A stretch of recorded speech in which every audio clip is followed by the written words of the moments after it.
इंसान की कब और कैसी चली जाए ये कोई नहीं जानता है। ऐसे ही में कब किसकी मौत हो जाए ये कोई नहीं जानता है। कई बार ऐसे चमत्कार होते हैं कि जिसमें जान बचने की कोई गुंजाइश नहीं होती है, लेकिन फिर कोई जिंदा बच जाता है। ऐसी ही है आज की कहानी। उस प्लेन क्रैश की कहानी है जिसमें एक लड़की जिंदा बच गई। वो बिना पैराशूट के नीचे गिर जाती है पर उसकी सांसें चलती रहती है, जिसे लोग कहते हैं कि वो दुनिया का सबसे खुदकिस्मत लड़की है। लेकिन वो खुद को दुनिया का सबसे बदकिस्मत क्यों बताती है, जानेंगे आज के कहानी में। यह हादसा चेकोस्लोवाकिया देश में हुआ था। ये देश सेंट्रल यूरोप का एक देश है। 1918 में ऑस्ट्रिया हंगरी से आजाद देश बना था। उस दिन का तारीख थी 26 जनवरी 1972। एक एरोप्लेन स्वीडन के स्टॉकहोम से सर्बिया के बेलग्रेड के बीच उड़ान भरी थी। इस फ्लाइट का नाम था जेट फ्लाइट 367 और उड़ान भरने करीब 46 बीत चुका था। फ्लाइट में करीब 28 यात्री थे। उस समय तो सब कुछ ठीक चल रहा था जब फ्लाइट उस समय करीब 33,000 फुट ऊंचाई पे था। एक एयर होस्टेस खाने के सामान के ट्राली लेकर पैसेंजर को देने आ रही थी। तभी फ्लाइट के लगेज कंपार्टमेंट में जोरदार धमाका होता है। धमाका इतना तेज था कि हवा में ही प्लेन के 3 टुकड़े हो गए। जब यह हादसा हुआ तो वहाँ कुछ दूरी पर रहने वाले एक गाँव के लोग ने उसे देखा। उस शख्स का नाम था ब्रूनो।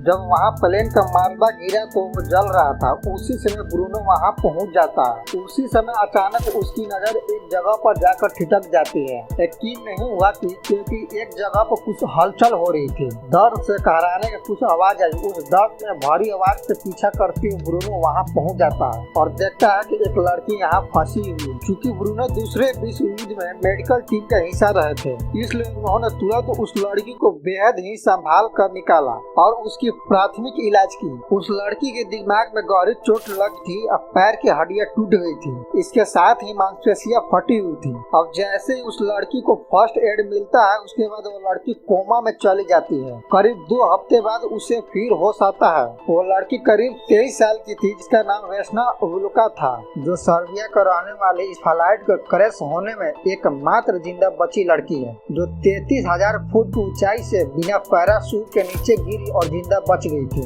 यह खबर पूरी दुनिया के लिए असंभव वाली घटना घटी थी, जो किसी चमत्कार से कम नहीं था, क्योंकि इस पर किसी को भरोसा कर पाना मुश्किल था, पर यह सच था। खुद लड़की वेस्ना उवुल्का को इस बात पर यकीन नहीं था कि आखिर वो जिंदा कैसे बची। पर चोट लगने के कारण उस समय उसके कमर के निचले वाला हिस्सा काम नहीं कर रहा था और वो पैरालाइज हो चुकी थी। पर अब साइंटिस्ट इस बात पर रिसर्च करने लगे कि आखिर ये चमत्कार कैसे हुआ, इतनी ऊंचाई से कोई गिर के कैसे बच गया। असल में इसके पीछे कई वजह था, इसके चलते प्लेन में एकमात्र वो लड़की बची थी।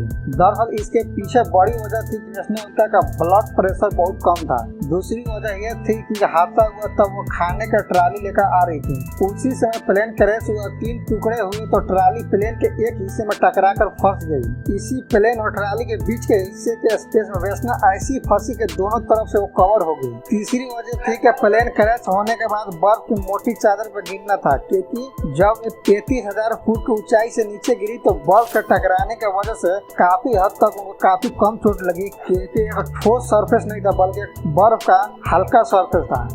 अब ये सवाल उठता है कि आखिर वेस्ना को लो ब्लड प्रेशर की वजह से कैसे जान बची। असल में जब किसी का लो ब्लड प्रेशर होता है तो उसे किसी फ्लाइट में नौकरी नहीं मिलती है, लेकिन वेस्ना को एरोप्लेन में काम करने की इच्छा थी। इसके पीछे कहानी यह है कि वेस्ना एक बार फ्लाइट से लंदन घूमने गई थी। उसी दौरान उसे लगा कि वो फ्लाइट का अटेंडेंट बन सकती है, इसलिए 22 साल की उम्र में उसने अपने सपने को पूरा करने के लिए एक दोस्त से मिली। साल 1971 में उसे सर्बिया में एक एयरलाइंस में नौकरी मिली, लेकिन नौकरी मिलने के पीछे बहुत ही रोमांचक कहानी है। असल में मेडिकली वेस्ना उवुल्का को एयरलाइंस में नौकरी नहीं मिलनी चाहिए थी, क्योंकि उसका ब्लड प्रेशर लो रहता था। लेकिन लिखित परीक्षा पास करने के बाद उसकी मेडिकल जांच होने वाली थी। तब उसने काफी मात्रा में कॉफी पी ली। कॉफी पीने से उसका ब्लड प्रेशर बढ़ गया, यानी कि लो ब्लड प्रेशर अब नॉर्मल हो गया था और मेडिकल जांच में पास हो गई। इस तरह उसने एयरलाइंस में नौकरी मिल गई। इस हादसे से पहले सिर्फ 8 महीने तक उसने उसने नौकरी की थी। जब उसके 8 महीने नौकरी हुई तब उसे जेट फ्लाइट 367 का क्रू मेंबर बना गया।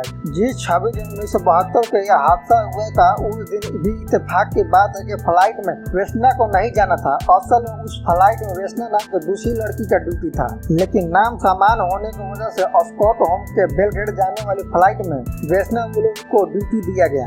इस हादसे के बाद 28 यात्रियों के क्रू मेंबर्स में मात्र एक जिंदा बचने वाली वेस्ना विलियम्स का पहरावे हॉस्पिटल में इलाज के लिए भर्ती किया गया। इस इलाज में करीब 10 महीने बाद ही वेस्ना चलने फिरने लगी, लेकिन उसकी शारीरिक हालत ऐसी होगी कि वो बिना कभी मां नहीं बन सकी थी। इस वजह से उनकी शादी तो हुई पर जल्दी तलाक हो गया था। वेस्ना विलियम्स को एयरलाइन से फिर ड्यूटी ज्वाइन करने के बाद कही गई, पर उसने मना कर दिया क्योंकि अगर उसे कोई फ्लाइट में देखता तो पैसेंजर को उस हादसे की याद आती और वो डर जाते हैं। लेकिन ये जानना जरूरी है कि 33,000 फुट की ऊंचाई से वो हादसा हुआ कैसे था। तो बताया जाता है कि यह हादसा नहीं बल्कि आतंकवादी हमला था।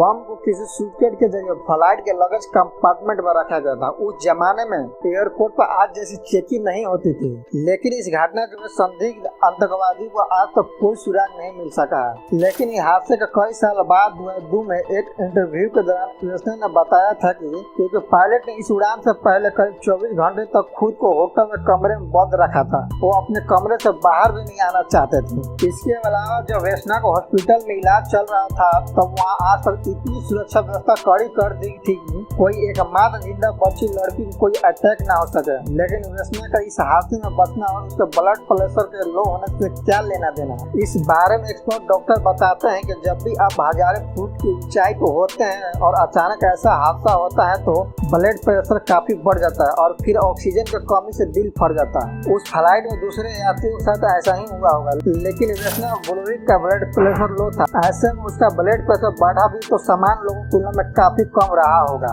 इसलिए वो सर्वाइव कर गई। इसके अलावा वो खाने के ट्राली और फ्लाइट के एक हिस्से के बीच में फंस गई थी तो आग के लपेट से बच गई और नीचे बर्फ के चादर टकराने के बाद उतना झटका नहीं लगा जितना सामान्य तौर पर लगता है। इन्हीं वजह से उनकी जान बच गई। लेकिन खुद को वेस्ना विलियम्स अपने आप को दुनिया का सबसे बदकिस्मत मानते हैं क्योंकि इस हादसे में भले ही वो बच गई, लेकिन उनके हंसती खेलते इसी दिन बर्बाद होगी क्योंकि वो जिंदा तो थी लेकिन सामान्य इंसान की तरह नहीं। क्योंकि मेरे सेवा इलाज कराते कराते माता पिता का मौत हो गई, खुद एक कमरे में बंद होकर मजबूर रहना पड़ा।